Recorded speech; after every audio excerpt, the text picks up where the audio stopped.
My talk is slightly different from what Professor Swami spoke a few minutes back. I'll be talking about the research what I have been doing at the same time.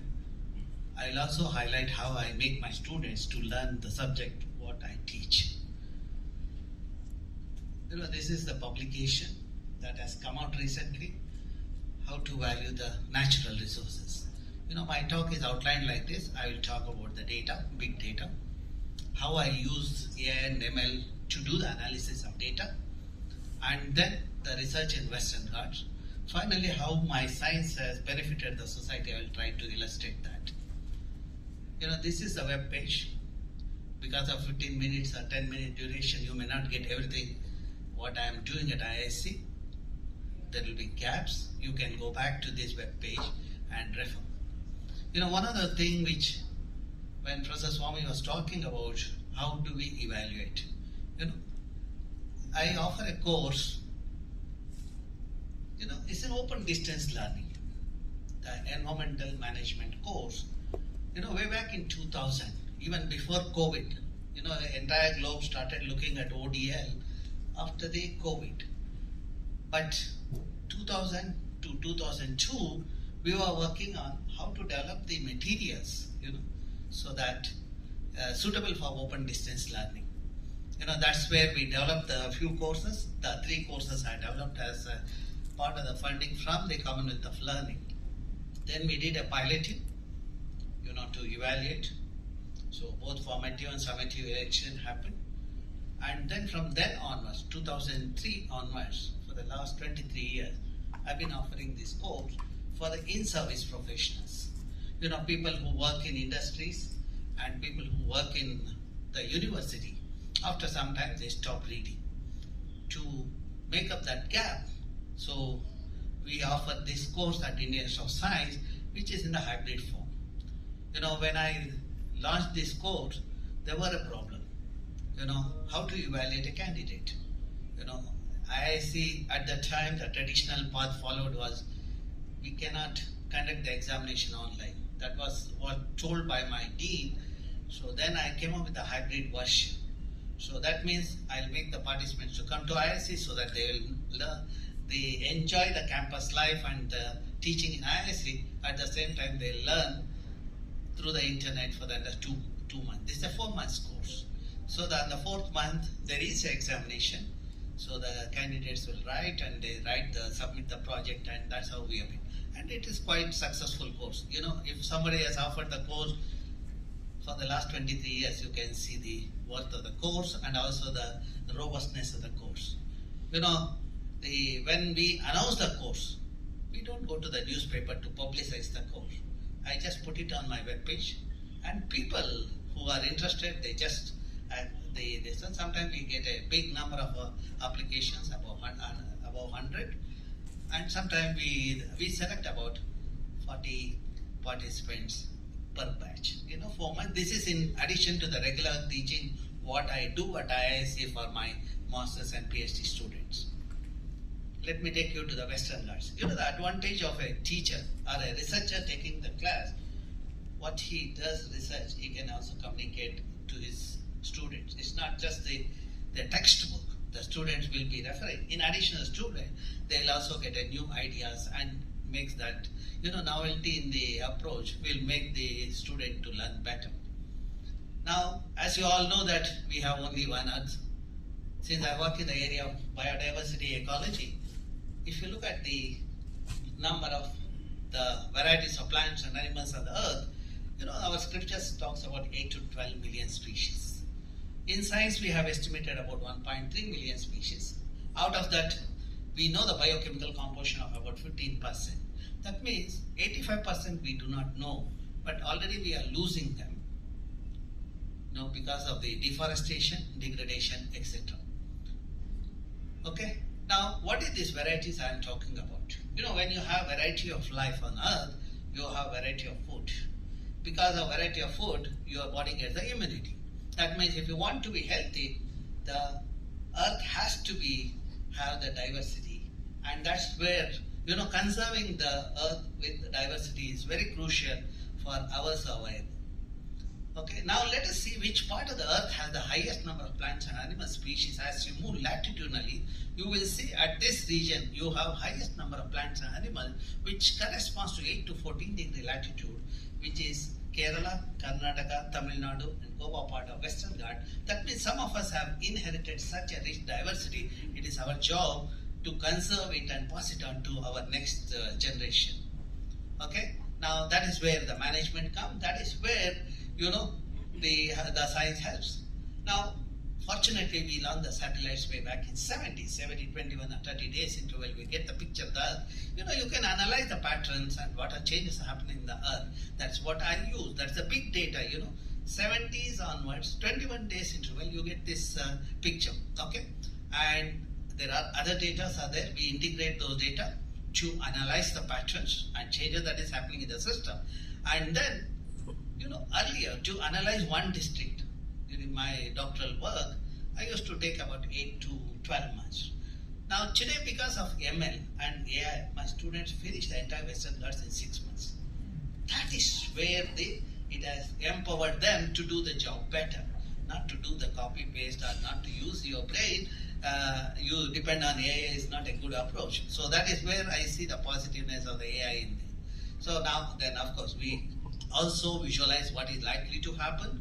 These are the modeling we do, and that is what we have done for the Western Ghats. The last 4 decades, how things have changed.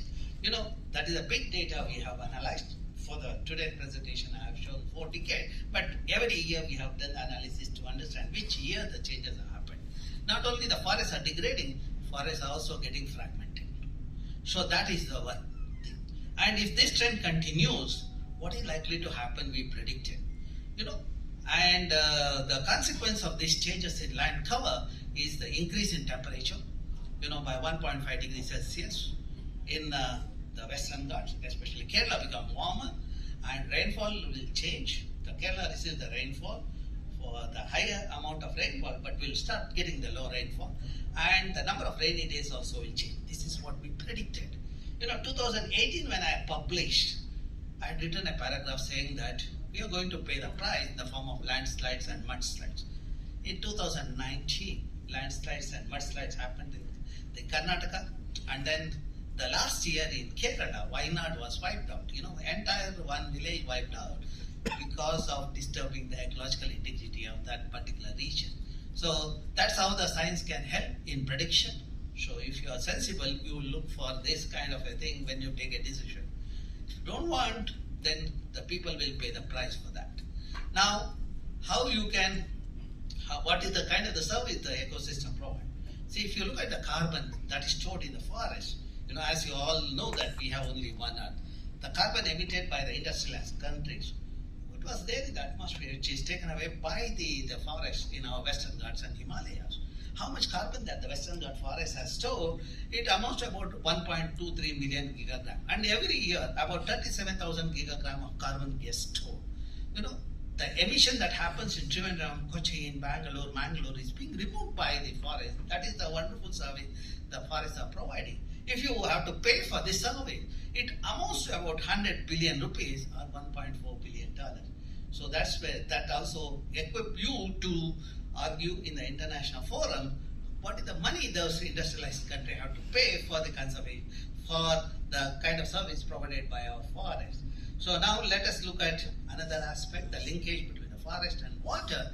See, this is the picture in 91 when I was a student, and today I don't have the water on the same day. If you analyze see, we looked at the rainfall pattern. Rainfall pattern is changing, but more importantly, how much water is there in your water body decides your livelihood. We did the field investigation to find out how much water get infiltrated when it rains. If the catchment has the native species forest, and if the catchment is urban area, or if the catchment is agriculture, etc. We did this experiment for the 36 months. Our study shows wherever native species forests are there, about 60 to 70% of the rainfall get infiltrated. and that is the water that you get in your water bodies during the post-monsoon period. Wherever degradation has happened in the name of development, we have lost the one, and you know the water flows as an overland flow, and that is where the landslides and mudslides happen. If you look at the demand of the society, you see that wherever the forests are there, the demand for water is higher, but there is enough water is there. Wherever people have removed the forest in the name of development, we see the demand, but there is not sufficient water.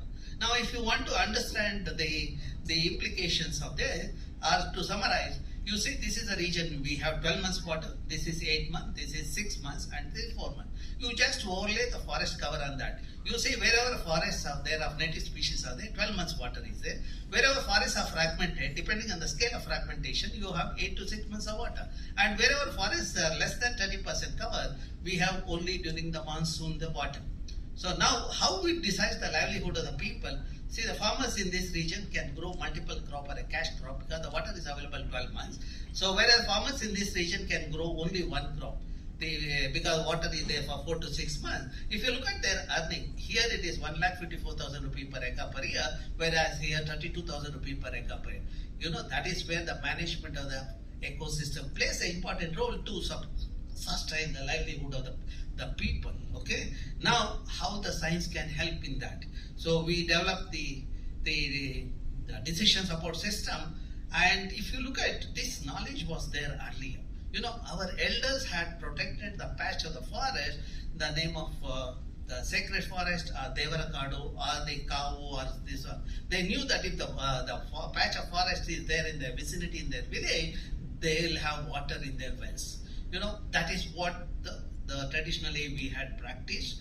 And now, to make the 21st century decision maker to identify these patches, we developed the decision support system.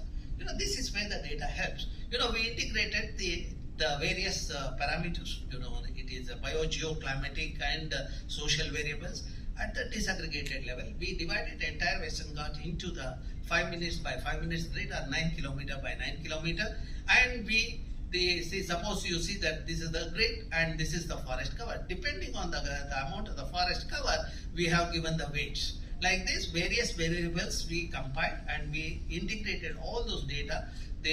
And then we have you know, this is for the carbon and this is for the flora and fauna of the region. And this is the composite layer which gives this one. Based on all those variables, we prioritize the region into 4 levels: ESR 1, ESR 2, ESR 3, and ESR 4. Red one are the ESR 1. Now, if you look at Wayanad, is in Kerala, is in the red zone. So that's where and that's where we develop the decision support system, you know, which is available online. You can visualize your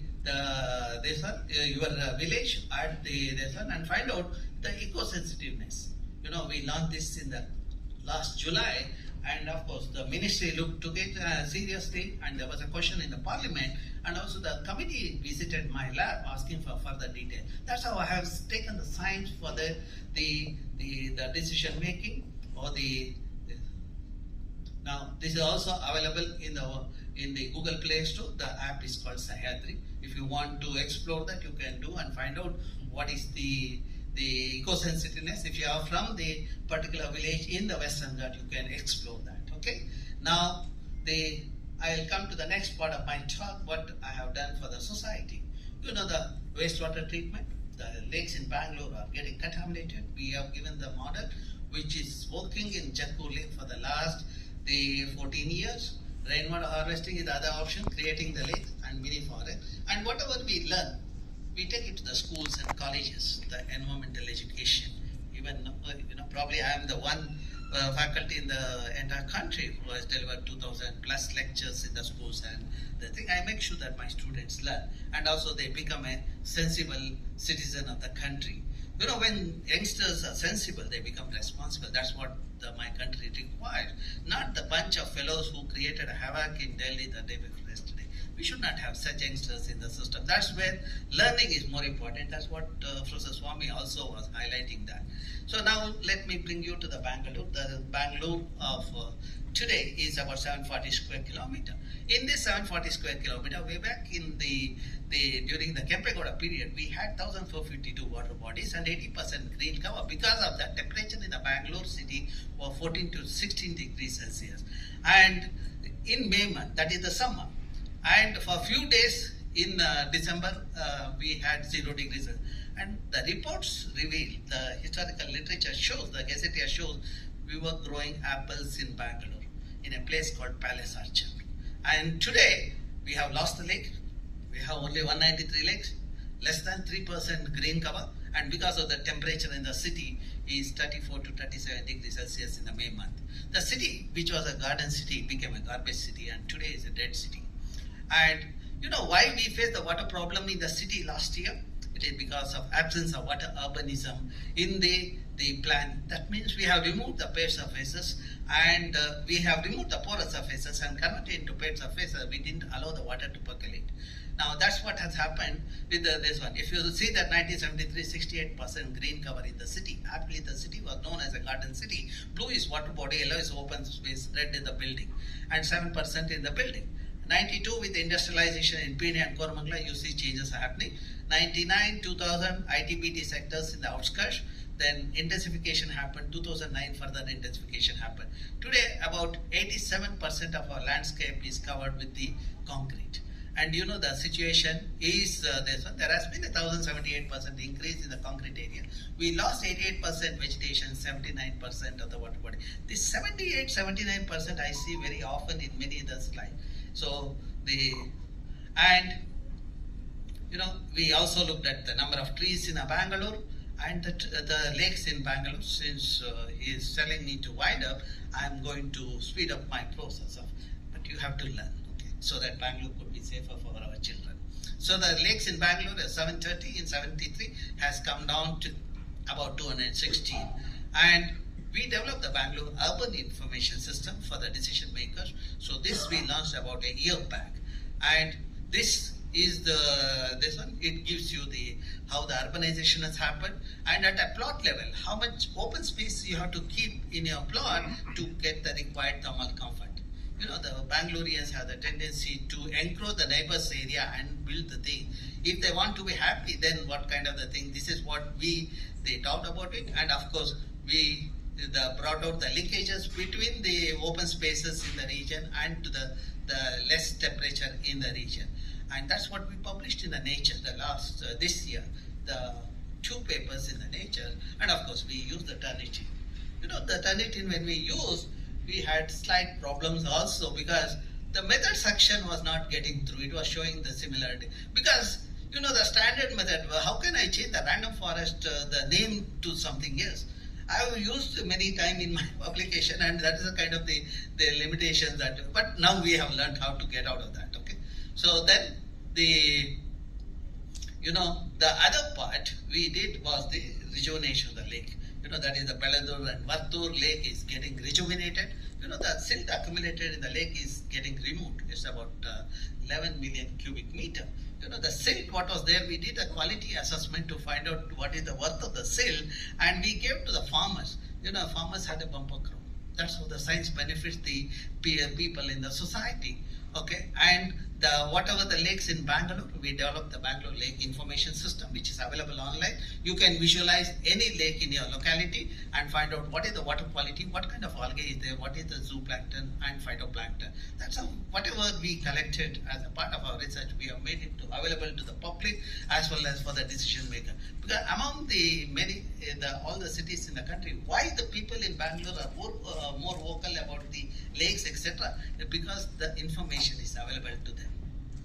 And this is the treatment plant, what we have in Jakkur. You know, 2005, the Jakkur and surrounding area, the wells were all contaminated. You know, we pushed the government to rejuvenate the lake. At that time, I introduced the nature-based solution to have the treatment of the sewage. You know that today, surrounding the Jakkur lake, there are 300 wells are there. None of the wells have any nitrate. At least I have the satisfaction of giving a clean water to those 300 well users in the city. Okay, and this is the lake in the campus. If you see, that is the lab for my student to do the analysis, the biofuel, etc. Not only my students are happy, we also have an otter in the campus. And these are the lakes that has been created because of to get out of the water problem in the places like Mudbidre, etc. Okay, and if you come to my campus, you will see this climber. You know, it is architecturally, it is a very appealing. I felt I should have it in Bangalore, that in my campus. I brought the seeds to the campus. This is the part which has the 14 seeds. Out of the 14 seeds, 7 I planted in 7 locations in the campus. Out of 7, only 1 has survived. Even though I have planted in all the places I have done it, but only 1 place it has survived, that is next to the building where I worked for 2 decades, which means that even plants know who will take care. Okay, in front of the building, we created a mini forest in a 2 hectares area, 49 native species, 500 saplings we planted way back in 90s. Today you come and see, you get a feel of the rainforest. More importantly, the groundwater, which was 150 feet at that time, today you have the water at 10 feet. So that establishes my earlier statement. There's a linkage between the vegetation cover to the water availability, and temperature in that region is 2 degrees lower. I don't use air conditioner in my office. Okay, so then whatever we have learned, we communicate to the wider section of society. I catch the people when they are young. So we go to the schools and colleges and we bring the seniors to the institute and then we teach them. That is what the part of the environmental management course. So these are the various glimpses of the activity that is being done, and this is how the children learn the thing. If you need more details, these are available at these portals. You can go through it. And thank you very much.